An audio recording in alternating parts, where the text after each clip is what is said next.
Deeplanders of the world, this is the first in a set of 5 videos on hiking basics. You can watch the set in any order, but you did right starting here.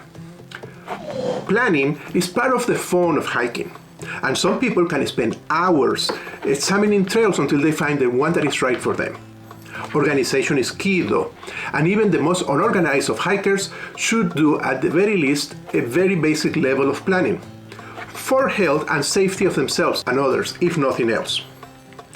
Join me in the trail as we go over the 7 steps you should follow when planning a hike.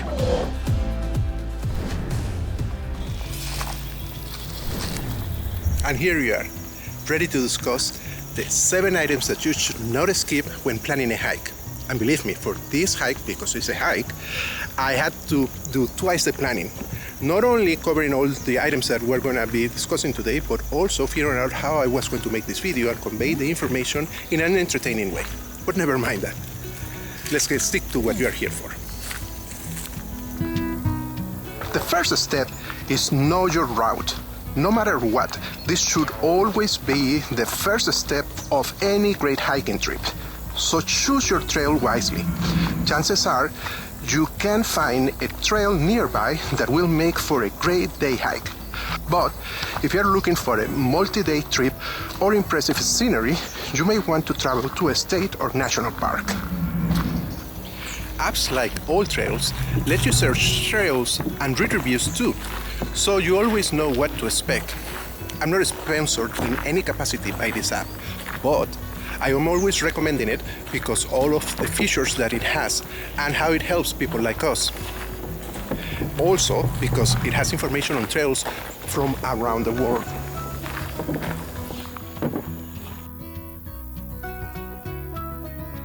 Once you feel sure on your chosen path, the next step is choose the right shoes.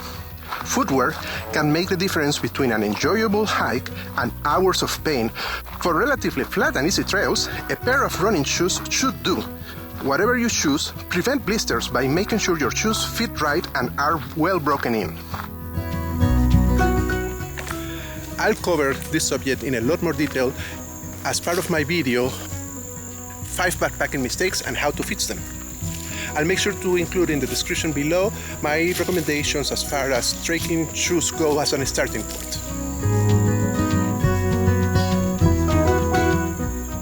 The undisputed third item in this list, before how to dress or watching out for the weather or anything else, just because of how important it becomes when you are removed to an extent from civilization, is play it safe.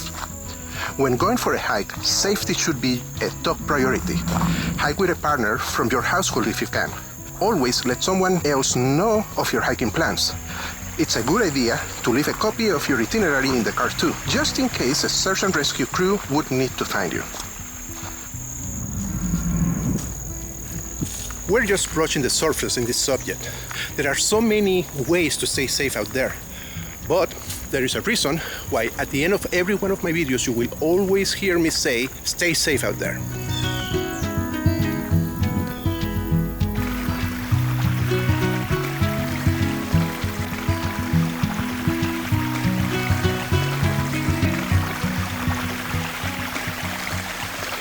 Now is the perfect opportunity to remind you that I'm not just doing these videos to share my experience with you guys.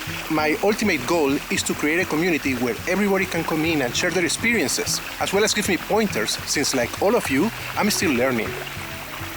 So, if you are not a Deeplander yet, join the community by subscribing to the channel.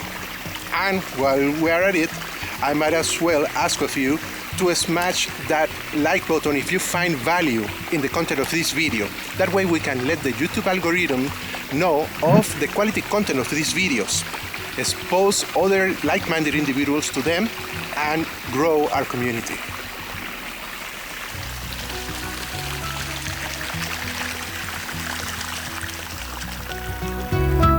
Okay, sorry for that shameless plug, but bear with me. We are already halfway through our list. Number 4 is dress in layers. Weather can be unpredictable when you're hiking, especially at higher elevations. Always check the forecast right before you leave and dress accordingly. Wearing multiple layers can help keep you comfortable throughout the day by adding and removing clothing.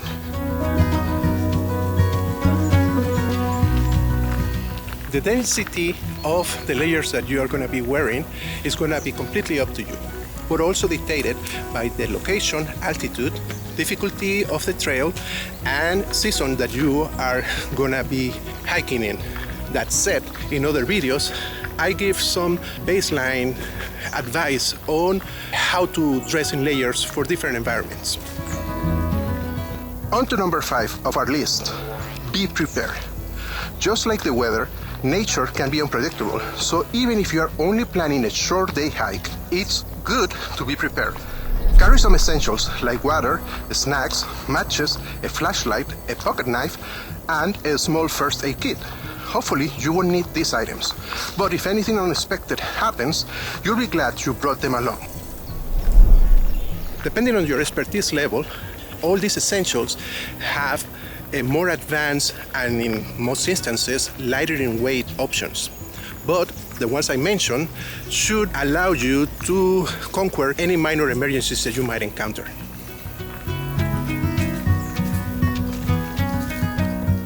The following step is as important as any of the others in this list, and it was difficult not to give it a higher priority. The only reason why I ultimately decided to make it the 6th item and not higher in importance is because it is one of those things that should be common sense. That said, the 6th item in my list is know your limits. When you're choosing a hiking trail, it's best to start small. Pay close attention to the difficulty rating of your choosing trail and be realistic about your limits.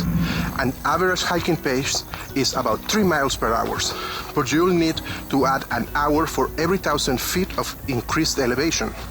Remember, choosing a hike with too much distance or elevation can leave you sore, or worse, stranded. Once more, this is where the AllTrails app is so beneficial. It has information about length and difficulty of the trails, plus water availability and elevation and such. It also encourages users to provide feedback on trails, be it current or recent, which just benefits other users. Believe it or not, just like that, we made it to the last item of the list, pack light.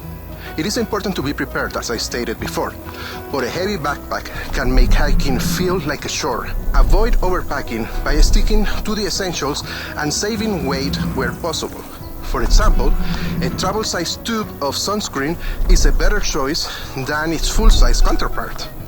And if you are hiking alongside a clean water source, like a creek or river, you can filter water instead of carrying it all on your back.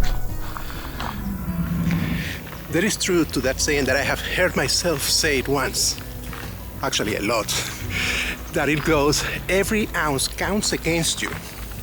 So, if you are hiking for a day or so only, do yourself a favor and leave behind non-essential items like toothbrush, toothpaste, deodorant, and stuff like that. Nobody's gonna be able to smell you anyway.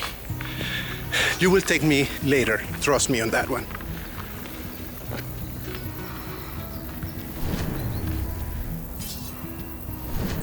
That pretty much covers the contents of this video. I'm gonna deviate today from my usual going back to the Explorer headquarters for my closing of the video, and instead enjoy this beautiful day that we have today. Thank you for being with me all the way to the end. I haven't been receiving much feedback in the way of comments so far, so don't be shy. Reach out, I'm here for you anyway, and I welcome any kind of feedback, be it positive or negative. Well, I'll see you out there, and remember, stay outside, stay safe, and leave no trace.